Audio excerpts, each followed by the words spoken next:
할렐루야, 반갑습니다. 우리 시온 찬양대가 참 은혜로운 찬양을 해주셔서 마음이 굉장히 감동스럽습니다. 감사하고 주님 오실 때까지 우리 하나님의 그 말씀 붙들고 끝까지 살아가는 저와 여러분 다 되기를 축원합니다. 지난주에는 제가 로마서 4장의 말씀을 가지고 이신칭의에 대해서 말씀을 드렸죠. 믿음에 대해서 말씀을 드렸어요. 오직 믿음, 오직 믿음. 그런데 오늘은 그 믿음의 결과에 대해서 좀 말씀을 드리려고요. 사실 믿음으로 살아간다고 말을 할 때는 지켜가야 될 것도 많고 싸워가야 될 것도 굉장히 많아요. 그러나 오늘은 믿음의 결과에 대해서 함께 말씀을 나누면서 그 믿음의 결과가 뭔가 단적으로 말씀을 드리면 여러분 복입니다. 복. 믿음은 복이에요. 그래서 오늘 다윗은 오늘 말씀의 제목처럼 16편에서 주밖에 나의 복이 없사오니 라고 고백하며 믿음으로 살아가는 성도에게 주밖에 없는 그런 복과 은혜를 경험하게 될 줄 믿습니다. 제가 오늘 말씀을 준비하면서 복에 관한 그 속담이나 또 명언들을 좀 찾아봤어요. 복에 관한 말씀들이 참 많이 있더라고요. 그 중에 몇 가지를 소개 좀 해드리겠습니다. 첫 번째, 어떤 복에 대한 말씀이 있냐면 남편 복 없는 여자는 자식 복도 없더라. 두 번째는 참는 자에게 복이 있다. 세 번째는 화가 복이 된다. 네 번째, 젊었을 때의 고생은 늙었을 때의 복이다. 다섯 번째, 웃으면 복이 온다. 그리고 여섯 번째는 제가 사실은 제일 마음에 들더라고요. 어떤 말씀이 있냐면 복이 있는 자는 아무것도 바라지 않고 아무 것에도 실망하지 않는다. 이 말을 누가 했냐면 체스터톤이라고 하는 영국의 시인이자 문학가이자 철학자가 한 말입니다. 복 있는 사람은 아무것도 바라지도 않고 실망하지 않는다. 이 사람은 예수 믿는 사람 같아요. 다윗이 이야기하는 주님을 복으로 삼고 살아가면 더 이상 어떤 것도 또 어떤 것으로도 바라지 않고 실망하지 않는 은혜가 저와 여러분들에게 있기를 축원합니다. 자, 오늘 본문의 말씀을 하기 전에 저는 잠시 열왕기상 17장에 있는 말씀을 좀 먼저 나누겠습니다.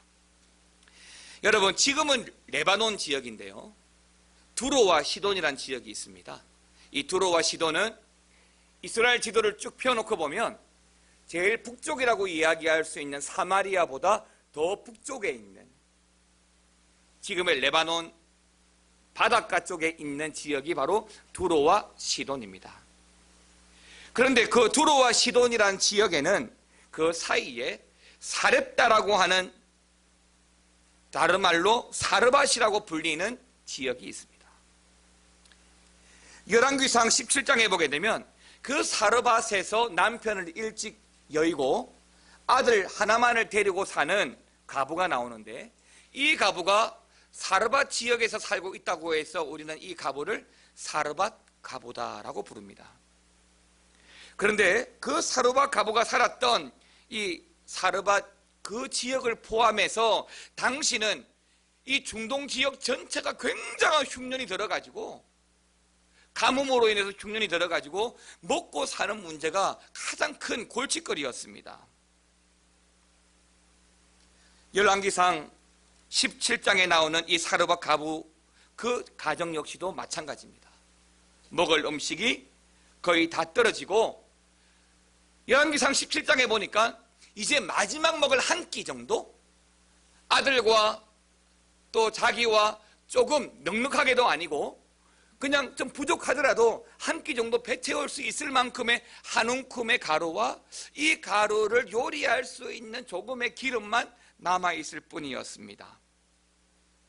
그러니까 이 가부는요, 마지막 남은 이 한 끼를 먹고 나서 그 다음 계획이 무엇이냐면 먹고 나서 죽을 계획이었던 것이죠. 아무런 대책이 없던 거예요. 그냥 먹고 나면 이제 더 이상 먹을 게 없으니까 어디 꼴 데도 없고 뭐 보러 올 데도 없고 하니까 먹고 죽는 것밖에 없는 거예요. 바로 그때 하나님께서 북쪽 이스라엘의 가장 악랄한 왕으로 정평이 나 있는 아합, 그리고 이세벨, 그 아합에게 찾아가서 북쪽 이스라엘의 심각한 우상 숭배에 대해서 경고하고 그로 인해서 오랫동안 비가 내리지 않을 것이다 라고 예언했던 엘리야가 그 아합과 이세벨을 피해서 도망간 곳이 바로 요단이라고 하는 요단강 근처의 그릿 시냇가였습니다. 그릿 시냇가에서 도망가서 쉬고 있는데 까마귀가 가져다주는 여러 음식으로 말미암아 줄임배를 채우고 연명하고 있었습니다. 그때 하나님께서 같은 시간에 이 엘리야를 불러서 지금 요단에 있는 그리스에 있는 엘리야를 불러서 저 북쪽 사르밧 가부에게로 하나님께서 가라고 명하신 것입니다. 엘리야는 하나님의 말씀이기 때문에 그 그릿 시냇가를 떠나서 사르밧까지 갑니다. 그리고 사르밧에 가서 이 사르밧 가부를 만나게 되지요.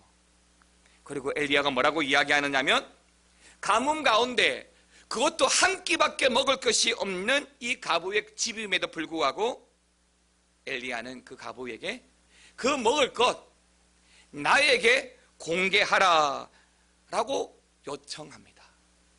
이거 사실 굉장히 어려운 이야기예요. 제가요 뉴질랜드를 갈 때 뉴질랜드에 있는 교회에서 저를 요청할 때 저에게 막 와달라고 요청을 하면서 뭐라고 이야기하느냐면 오는 경비는 저보고 마련해서 오래요. 제가 뉴질랜드 가고 싶지도 않고 가기도 싫은데 저보고 경비를 마련해 오래요. 제가 갈 것 같아요. 제가 안 간다 그랬죠. 여러 가지 이유도 있고.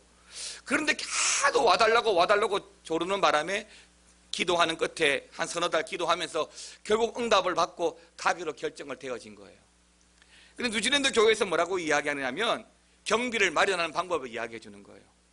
어떻게 이야기해 주냐면 목사님 그 큰 교회 다니시니까 거기서 좀 교인들한테 후원을 받아가지고 오시라는 거예요. 참 목사가 민구스럽게 교인들 찾아가서 좀 도와주세요. 이거 굉장히 어려운 이야기거든요. 못하죠. 사나이 자존심도 있는데 못하죠. 그런데 가야기는 가야 되겠고 그래서 마음을 먹고 기도하고 기도 카드를 우리 주연 형제가 만들어서 지난주에 나눠준 것처럼 저도 만들었어요. 만들어가지고 주연 형제 여러분들 막 나눠주니까 여러분들 기도도 많이 해주고 또 많이 도와주시더라고요. 저도 이제 그래 그럼 되겠다 싶어서 만들었어요.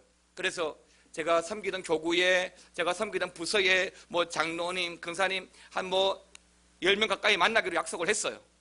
만나기로 약속하고 제가 가는 걸 아니까 또 근사한 식당에서 밥을 대접해 주시는 거예요. 잘 먹었어요. 원래 계획은 그래요.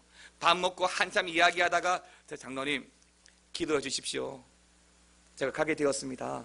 좀 도와주십시오. 이렇게 이야기를 해야 되는데 한참 밥을 먹고 끝나가니까 제 마음이 자꾸 가슴이 요동치는 거예요.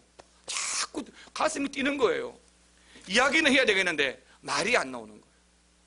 그래서 한참 밥 먹고 그냥 돌아왔어요. 못 주고 돌아왔어요. 단 한 사람한테도 제가 도와주세요 말을 못하고 왔어요. 못하겠더라고요. 굉장히 어려운 일이에요.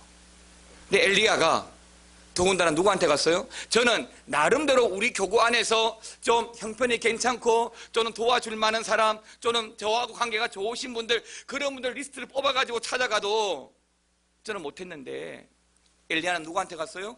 한 끼 먹고 없을 그리고 죽기로 예정되어져 있는 이 사르밧 가부의 집에 가서 너무 당당하게 자신을 먼저 공개하라고 이야기하는 거예요. 그리고 엘리야가 뭐라고 이야기하느냐면 나를 먼저 공개하고 남으면 그 남은 것으로 너와 너 아들을 먹게 하라라고 이야기하는 거예요. 이게 무슨 말이에요? 엘리야가 먹고 나면 남은 게 있을까요? 없죠. 그런데 엘리야가 왜 이렇게 이야기하죠? 엘리야가 하는 말이 뭐죠? 여러분, 굉장히 어려운 말이에요. 뭐 지금 죽으나 내일 죽으나 죽는 것은 똑같은 관점이에요. 그러나 음식의 관점은 또 달라요. 그런데 이 사르밧 과부가 어떻게 하죠? 사르밧 과부는 그 말씀에 순종합니다. 왜? 두 가지 관점이었어요. 하나는 하나님께서 보내셨다. 하나님께서 보내셨다. 그 말에 순종하는 거예요. 또 하나, 엘리야, 주의 종이니까, 주의 종이기 때문에 순종한다. 그 관점으로 이 사르밧은 순종하는 거예요.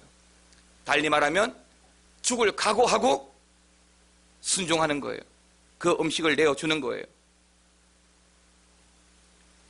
여러분 14절 말씀 같이 한번 읽어보겠습니다. 시작. 이스라엘의 하나님 여호와의 말씀이 나 여호와가 비를 지면에 내리는 날까지 그 통의 가루가 떨어지지 아니하고 그 병의 기름이 없어지지 아니하리라 하셨느니라. 아멘입니다. 여러분 잘 생각해 보세요. 엘리야가 어디에 있었죠? 요단강 옆 그리 시내가에 있었어요. 굳이 엘리야를 불러서 먹을 것이 없어서 북쪽 두로와 시돈 사이에 있는 그 사르밧까지 보내어서 한 끼 음식을 먹이라고 하나님 엘리야를 그곳에 보내신 것은 아니잖아요. 예상하지 못하고 내가 받아들이기 어려운 말씀일지라도 제가 말씀을 드렸죠. 내가 이해하지 못할 뿐이지 주어진 그 말씀이 하나님의 말씀이면 그 말씀에 반드시 뭐가 있다고요? 뜻이 있습니다. 그 뜻이 모를 때 성도인 우리가 해야 될 첫 번째 자세가 뭐냐면 순종입니다. 어떻게 이 일이 이루어지고 어떤 의도 가운데 주어지고 어떤 결과가 주어질지 모르지만 반드시 말씀에 순종하면 그 주어지는 응답은 복인 줄 믿으시기 바랍니다. 맞습니다.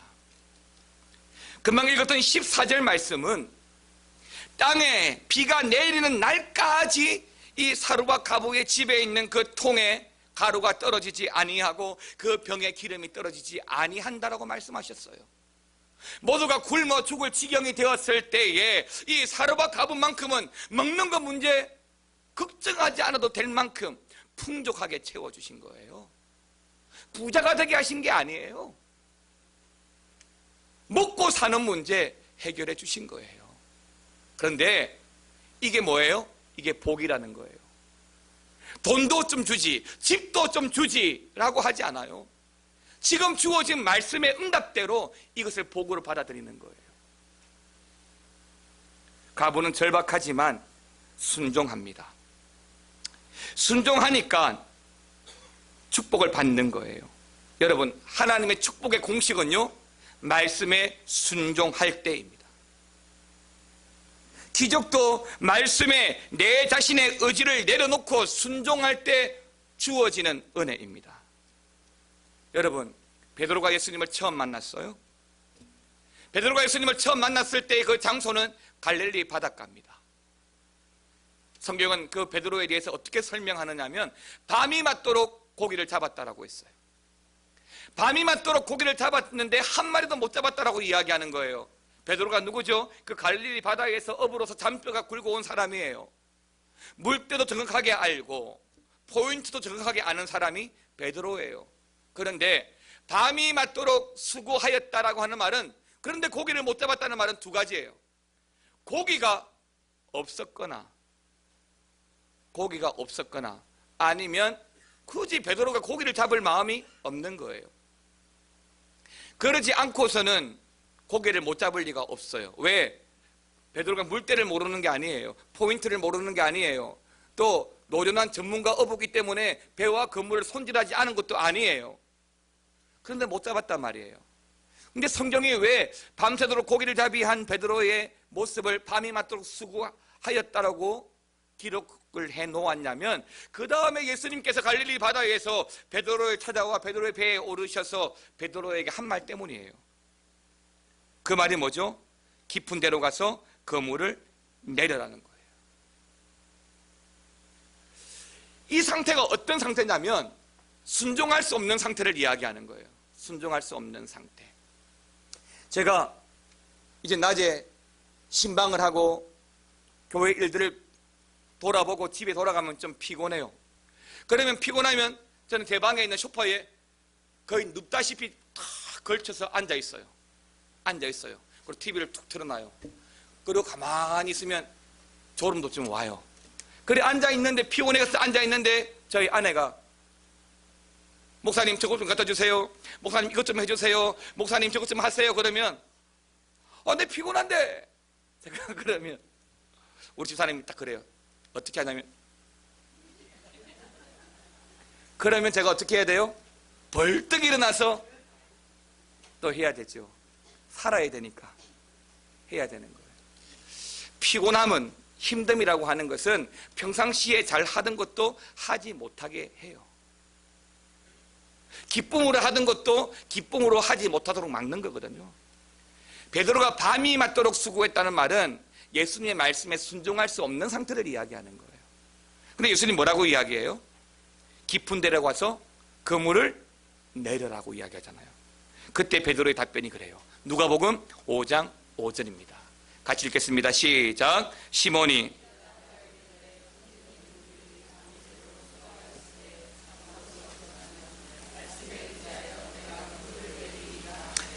할렐루야. 밤이 맞도록 수고하였지만 잡은 것이 없어요. 그런데도 뭐라고 이야기하고 있습니까? 말씀에 의지하여 순종하겠습니다 라고 이야기하는 거예요. 그래서 밤이 맞도록 수고하였지만 잡은 것이 없는데 말씀에 의지하여 순종하여 다시 바닷가에 가서 그물을 내렸더니 고기를 왕창 잡잖아요.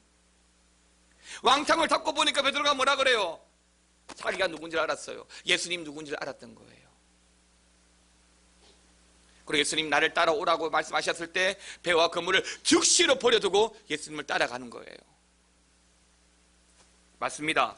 사르밧 가보던 베드로는 그가 경험하고 받았던, 또 보았던 놀라운 기적과 축복은요, 주어진 말씀에 순종하는 자에게 주어지는 은혜라는 사실을 믿으시기 바랍니다. 왜 그럴까요? 순종은요, 믿음의 결과거든요. 제가 지난주에 오직 믿음에 대해서 그렇게 말씀을 드렸는데, 순종은 믿음의 결과예요. 여러분이 예수 잘 믿는다면 그 믿음은 반드시 순종을 통해서 나타나거든요. 사르밧 가부가 이러한 축복을 받음에 있어서 그녀가 보여주었던 자세는 순종입니다. 오늘 본문으로 돌아오겠습니다. 시편 16편 오늘 본문이잖아요. 제가 가지고 있는 성경 1절 매니에 보게 되면 파란색으로 제목이 써져 있습니다. 다윗의 믹담. 이 믹담이라고 하는 말은 죄를 덮는다, 죄를 속한다라고 하는 뜻이 있습니다. 그러면 다윗의 믹담이라고 하는 말은 속죄의 시다, 이 말이에요. 또 다른 말로도 이 믹담이란 말이 해석이 됩니다. 이 믹담이란 말은 황금이란 뜻을 또 가지고 있습니다. 그래서 시편 16편을 우리는 황금시라고도 이야기를 하는데요, 실제로 이 시편 16편은 다윗이 기록한 수많은 시편 중에 가장 최고의 작품, 최고의 시로 평가받고 있는 말씀입니다. 그런데 이 시편에서 오늘 본문 2절에서 다윗은 뭐라고 이야기하느냐 하면 오직 주님만이 나의 복이다 라고 말합니다. 이 말의 의미는 철두철미하게 하나님을 의지하고 세상의 그 어떤 것도 쳐다보지 않겠다는 다윗의 신앙 고백입니다. 여러분, 말로 하는, 제가 전에도 말씀을 드렸는데 말로 하는 스포츠가 3개가 있어요. 3개. 뭐 있죠? 왜 말 타고 치는 거 있죠? 이게 뭐예요? 폴로가 있고, 그 다음에 승마가 있고, 그 다음에 경마에 있어요. 여러분 잘 기억해 보세요, 말씀드린 거. 그런데 이 3 종류 스포츠 중에 유독 한 종류 스포츠의 말에는 안대를 합니다. 어느 종목이라 그랬죠? 경마예요. 경마는 안대를 해요. 왜 안대를 하죠? 경마에 안대를 하는 이유는 두 가지 때문이에요. 하나는 기수가 의도하는 대로 그 방향으로 가게 하기 위해서 안대를 해요. 또 하나는 이 경마하는 말의 속도가 굉장히 빨라요. 뭐 60km, 70km 계속 올라가거든요. 그런데 말의 특징이 옆에 달려오는 말들이 함께 있으면, 말들은 모르는 말이 달려오면 굉장히 불안해하고 싸우자는 의미를 받아들여요. 그래서 안대를 하지 않으면 한참 달려다가도 이 말 때문에 방향을 자기 마음대로 가기 때문에 사고가 나는 거예요. 그래서 안대를 하는 거예요. 달리 말하면 앞만 보고 기수가 고삐를 잡은 대로만 쳐다보고 가겠습니다 라는 뜻이에요. 바로 오늘 2절의 말씀이 그 말이에요. 주밖에 나의 복이 없나이다 라고 하는 말은 주님만 보고 가겠습니다 라고 하는 고백과 같은 거예요. 주님만 보겠습니다. 그런데 그 주 밖에라고 하는 말은 이 안대를 한다는 이야기인데, 주 밖에 나의 복, 이 복이라고 하는 말은 우리가 흔히 말하는 번영과 행복 맞습니다. 그러한 번영과 행복을 가져다 주는 하나님의 은총을 말합니다. 여러분, 우리가 잘 아는 구찬송가 434장, 새 찬송가는 384장이죠. 제가 신방 가서 여러분들이 찬송을 준비 안 해놓으면 제가 부르는 찬송이 이 찬송이에요. 나의 갈 길 다 가도록 예수 인도하시니. 근데 이 찬송을 어느 분이 작사를 했냐면 파인 제인 크로소비라는 여사가 작사를 했습니다. 근데 이분 특징이 있어요. 태어난 지 6일 만에 눈을 잃어요. 앞을 못 봐요. 소경이 되어져 버렸어요. 그런데 앞을 보지 못해서 그를 읽지도 못하고 당시 점자가 없어서 통 알 수가 없었는데, 이 크루스비 여사는 어릴 때부터 그의 할머니로 말미암아 귀로 성경 말씀을 듣고 배웠어요. 성경 말씀을 듣고 배우면서 이 어린 크루스비가 어릴 때부터 보이지는 않지만 들려오는 그 말씀으로 말미암아 하나님을 영접하게 된 거예요.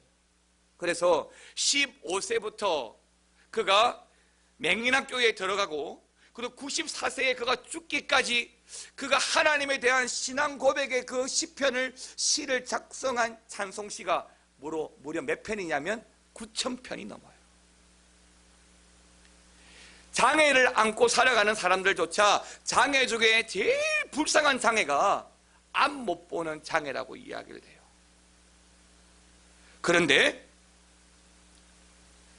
이 크로스비 여사가 죽을 때 뭐라고 이야기하느냐면, 말년에 나는 세상에서 가장 행복한 사람이다라고 고백을 합니다. 비록 앞을 볼 수는 없지만 주님과 함께하고 주밖에 나의 복이 없다는 다윗처럼 그 주님으로 말미암아, 말씀으로 말미암아 주어지는 위로와 감동과 은혜의 삶을 살았기 때문에 이 크로스비 여사는 누구보다 행복한 사람이었다라고 간증하였던 것입니다. 사랑하는 성도 여러분, 세상의 많은 사람들은 복 받기 위해서 노력합니다. 더 많은 복을 받으려고 잠까지 자지 않고 살아갑니다. 어떤 사람들은 복을 많이 받았음에도 불구하고 복이 부족하다고 오히려 만족하지 못하고 살아갑니다. 또 어떤 사람은 우리가 볼 때는 부족해 보이고 많이 모자라 보이는데도 그럼에도 감사하고 행복한 삶을 살아가는 사람들도 있습니다. 세계 행복지수라고 하는 그 기준이 있어요. 행복지수. 그런 나라별로 이 행복지수를 선정해서 기준을 가지고 서열을 쭉 나눠보니까 1위, 2위, 3위, 4위, 5위 안에 미국이 들어가 있지 않아요. 영국이 들어가 있지 않고요. 독일이 들어가 있지 않아요. 프랑스가 들어가 있지 않아요. 세계 행복지수 1위를 누가 하냐면 방글라데시가 하고, 또 남태평양의 작은 섬 바누아투가 하는 거예요. 근데 이 방글라데시가, 이 바누아투가 세계 경제기구에서 설정한 최대 빈국으로 설정되어진 나라예요. 가진 것이 있고 없고의 차이는 행복의 기준이 되지 않는다는 것을 보여주는 거예요. 사랑하는 성도 여러분, 오늘 본문의 다윗은 우리가 위대한 다윗 왕으로만 알고 있지만 실질적으로 다윗만큼 수많고 무거운 고난과 위기를 겪은 왕이, 사람이 흔하지 않습니다. 그럼에도 다윗은 뭐라고 이야기한다고요? 오직 주밖에 나의 복이 없다라고 고백합니다. 때문에 오늘 말씀을 통해서 다윗이 받은 복, 그 복 받은 비결을 오늘 말씀을 통해서 알아가면서 우리도 함께 그 복의 은혜가 있기를 축원합니다. 첫 번째는 주밖에 나의 복이 없다고 여러분들이 고백하고 살아가야 돼요. 여러분, 베드로가 마태복음 16장 16절에서 예수님께 칭찬받았던 신앙 고백을 한 적이 있어요. 마태복음 16장 16절에서 베드로의 고백은 주는 그리스도시요 살아계신 하나님의 아들이십니다 라고 고백했어요. 여기서 주어가 뭐예요? 바로 주입니다. 주. 살아계신 하나님의 아들이고 그리스도가 되시는 분이 누구라고요? 나의 주라는 거예요. 주. 이 고백을 듣고 예수님이 기뻐하셔서 베드로에게 17절에 바요나 시몬아 네가 복이 있도다 라고 이야기하시는 거예요. 그 고백이 복이 되게 하는 것입니다. 예수님을 향하여 주라고 부르는 그 고백. 여러분, 우리가 구약에서 주라고 하는 말은 아도나이입니다. 아도나이. 근데 구약의 히브리어는 모음, 자음, 모음이 있다면 구약 히브리어는 모음이 없어요. 여호할 때 여, 오, 아, 모음이 없어요. 굳이 그대로 읽으면 이영, 히엇, 이영 이렇게 읽어야 되죠. 그런데 히브리어는 어떻게 발음을 하느냐면 그 자음에다가 점을 찍어요. 점을 찍어서 두 개, 한 개 옆에 이제 찍으면서 여가 되고 아가 되고 호가 되는 거예요. 그래서 여호와가 되죠.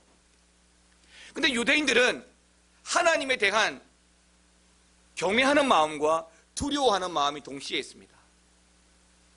실제로 랍비들은 성경을 필사하다가 여호와라고 하는 말이 나오면 안 써요. 가서 펜을 내려놓고 손을 씻고 다시 와서 여호와라는 이름을 쓸 정도로 여호와 이름에 대한 경외함이 있습니다. 그래서 히브리어에서 여호와에는 그 붙점, 모음이 안 붙어 있어요. 감히 하나님 이름 앞에 모음을 붙일 수가 없는 거예요. 그냥 자음만 있어요. 그래서 모든 히브리어에 유일하게 모음이 안 붙어 있는 단어는 여호와밖에 없어요. 그래서 어떻게 읽느냐? 글은 여호와 의미로 모음을 써놓고 읽을 때는 어떻게 읽느냐? 아도나이라고 읽어요. 아도나이 뜻이 뭐라고요?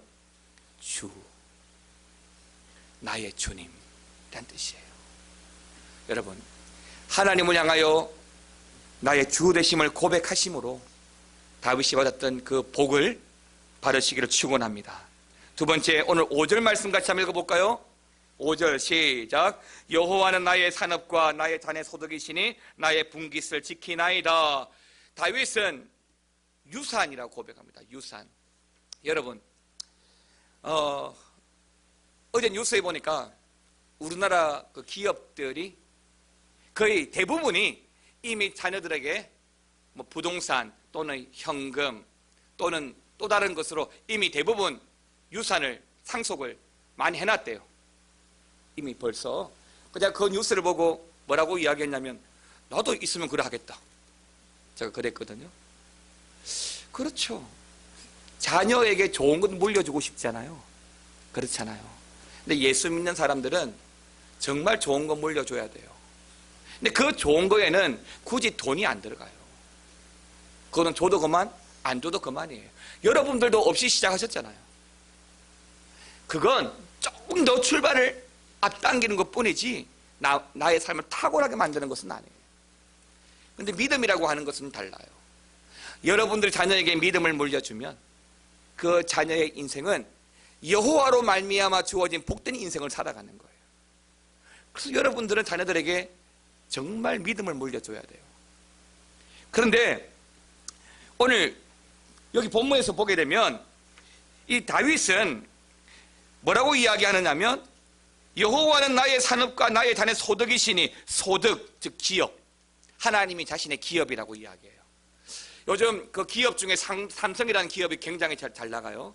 제가 삼성 출신입니다. 삼성이 굉장히 잘 나가요. 네이버 뭐 다음 검색 순위에도 올라갈 정도로 잘 나가요. 그래서 한 시민단체에서 이 삼성에 대한 가치를, 그룹 가치를 자산부터 기업 활동 계획까지 쭉 매겨서 이 삼성그룹이 얼마냐 가치를 매기니까 여러분 놀라지 마십시오. 200조입니다. 200조. 역시 아무도 안 놀라네요. 200조라니까요. 200조입니다. 이 200조의 가치가 얼마냐? 대한민국 1년 예산이 얼마인지 아세요? 2017년도 예산이 326조예요. 근데 삼성, 역시 아무도 안 놀라시네. 삼성그룹의 가치가 200조가 넘어요. 1위가 미국인데요. 미국은 1년 예산이 7천조가 넘어요. 근데 우리나라 326조 해도 우리 10위 안에도 못 들어가요. 11인가 12인가 그래요. 우리 다음이 322조 인도입니다. 그런데 여러분, 이 삼성 같은 이런 대기업이 그 기업을 이야기하는 거예요. 달리 말하면 다윗이 말하는 여호와는 나의 산업과 나의 잔의 소득이라고 하는 말은 여호와가 그런 기업이란 이야기예요. 기업. 그러니까 지금 내가 당장 어떤 유동할 수 있는 현물이 없어도 삼성이라는 대그룹이 나의 기업이면 내가 걱정할 게 뭐 있어요. 지금 이재용 씨가 감옥 안에 가 있지만 감옥 안에 있는 것 자체가 힘들겠지만 걱정할 필요 없어요. 돈 있는데 뭐요. 일반 재수처럼 그렇게 안 살아요. 감옥도 특실이 있어요. 그런데 살아요. 여러분, 하나님이 우리의 기업 되어지면요, 다윗이 말하는 것처럼 하나님이 나의 소득이 되어지면요, 걱정할 필요가 없어요. 지금 나의 현실이 다윗처럼 수많은 전쟁을 치루었고 또 다른 전쟁을 치루어 나가야 될 지경이 있다 할지라도 하나님이 기업되기 때문에 오늘 다윗이 2절에서 주밖에는 나의 복이 없어 라고 이야기할 수 있는 거예요. 사랑하는 성도 여러분, 속상해할 필요 없어요. 또 아파할 필요도 없어요. 힘든 일은 있지만 하나님이 우리의 소득 되시고 기업 되시기 때문에 결과는 반드시 하나님의 복으로 결정되어지는 줄 믿습니다. 마지막 세 번째는 하나님, 나를 붙들어 주시는 하나님께 감사하고 사세요. 8절 같이 한번 읽어봅시다. 8절 시작. 내가 여호와를 항상 내 앞에 모시며 그가 나의 오른쪽에 계심으로 내가 흔들리지 아니하리로다. 여러분, 다윗은 하나님을 항상 내 앞에 모시며라고 이야기했어요. 앞에 모시는 상태가 어떤 상태죠? 얼굴과 얼굴을 대면하는 상태, 마주보고 있는 상태, 바라보는 것을 이야기하는 거예요. 여기서 조금 전에 우리 신동희 장로님 칭찬 교인이시기 때문에 축복성 막 불러드리고 막 그러셨잖아요. 근데 우리 신장로님 얼굴 보셨어요? 불그락 막 축복해주고 교인들 다 쳐다보니까 이렇게 부끄러우셔가지고, 그렇죠? 사람의 얼굴을 쳐다보는 것도 사실 쉽지 않아요. 그런데 사람이 쳐다볼 때 어떤 시선을 쳐다보는지 우리 다 알잖아요. 알아요. 만약에 우리가 신동희 장로님 조금 전에 축복성 불러드렸는데 실난하는 눈을 가지고 잘 되나 보자 한번. 이래 쳐다보면 장로님도 어떻게 할지 알아요? 똑같이 눈 안 내려. 언더더씨 눈 안 깔아. 그렇게 할 수 있어요. 그런데 우리가 다 축복하는 마음으로 보잖아요. 그러니까 죄송하고 민구스럽고 부끄러워서 울그락불그락 고개를 제대로 못 드는 거예요. 하나님 보는 것도 쉽지가 않아요. 하나님이 우리를 축복하고 그분이 우리의 아두나이잖아요. 그런데 어떻게 그 하나님 쳐다봐요? 근데 다윗이 뭐라고 이야기하죠? 하나님 내 앞에 모신다라고 하는 말은 그의 고백이에요. 내가 무슨 일이 있어도 하나님만 쳐다보고 가겠다는 거예요. 하나님만 마주보며 살아가겠다는 거예요. 하나님만 바라보고 살아가겠다는 거예요. 우리 김영훈 전사님이 조금 있으면 결혼을 하는데 제일 부러운 게 뭐냐면 얼굴만 쳐다봐도 배고픈지 모른다는 거예요. 꿀 떨어지죠? 지금 여러분들은 뭐 신장로님은 김 권사님 쳐다보고 꿀 떨어지는지는 모르겠는데 얼굴만 쳐다봐도 배가 안 고픈 거죠.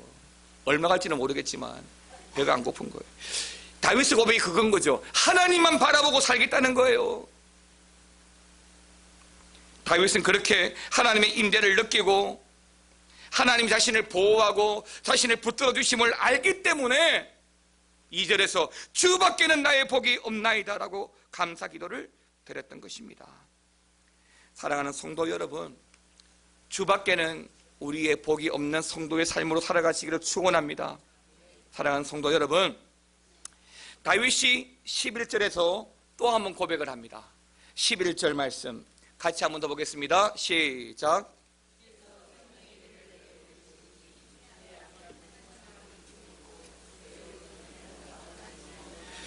주님께서 생명의 길을 보이시는데 주의 오른쪽에는 영원한 즐거움이 있어요. 생명의 길을 보이신다라고 말씀하셨어요. 생명의 길은 모든 생명의 근원이 하나님이시라는 이야기예요. 때문에 이 말은 하나님께로만 가야만 살 수 있다는 것을 이야기하는 거예요. 여러분, 때로는 교회에서 시험당하고 속상하고 힘들고 어려워도 하나님 떠나면 안 돼요. 그건 여러분이 멸망하는 길이에요. 그리고 여러분들 하나님을 따라갈 때는 여러분 방법, 여러분 생각 가지고 가면 안 돼요. 그럼 못 따라가요. 부엌에서 밥을 해도요, 여러분 주부 10단, 20단이잖아요. 소금 넣는 방법, 고춧가루 넣는 방법, 어떤 분은 파를 넣고 어떤 분은 파를 안 넣고, 김치를 내도 어떤 분은 멸치 액젓을 넣고 어떤 분은 새우 액젓을 넣고 어떤 분은 안 넣어요. 그분들이 모여서 김치를 만들면 김치가 어떻게 될 것 같아요? 산으로 가죠. 그때 어떻게 해야 돼요? 딱 봉사부장 말 듣고 따라가는 거예요. 아, 이 멸치액젓 넣어야 맛있는데, 그거는 그 지역 방식이고, 아, 새우젓 넣어야 맛있는데, 그건 그 지역 방식이에요. 우리 교회는 우리 교회 방식이 있는 거예요. 그게 어떤 방식이죠? 순종하는 방식이에요. 하나님을 따라갈 때는 내 생각, 내 방법 가지고는 못 따라가요. 여러분들이 해왔던 것 가지고는 주님 못 따라간다니까요. 주님 따라갈 때는 한 가지만 있으면 돼요. 순종. 하나님을 따라가는 길은 화려하지 않습니다. 넓지 않아요. 좁고 협착해요. 세상의 길은 넓어요. 화려해요. 또 하나님의 길은 외롭고 고난의 길입니다. 그럼에도 오늘 다윗이 고백하는 주밖에 나의 복이 없기 때문에 주님만 바라보고 주님을 신앙 고백하고 그 주님을 의지하고 살아가는 것입니다. 사랑하는 성도 여러분, 이번 한 주간에 또 여러분은 어떤 인생을 살아가게 될까요? 어떤 인생을 살아가더라도 주밖에 나의 복이 없음을 고백하고 경험하고 살아가는 은혜가 있기를 축원합니다. 주 앞에 살아가는 여러분 되시기를 축원합니다. 함께 찬양하겠습니다.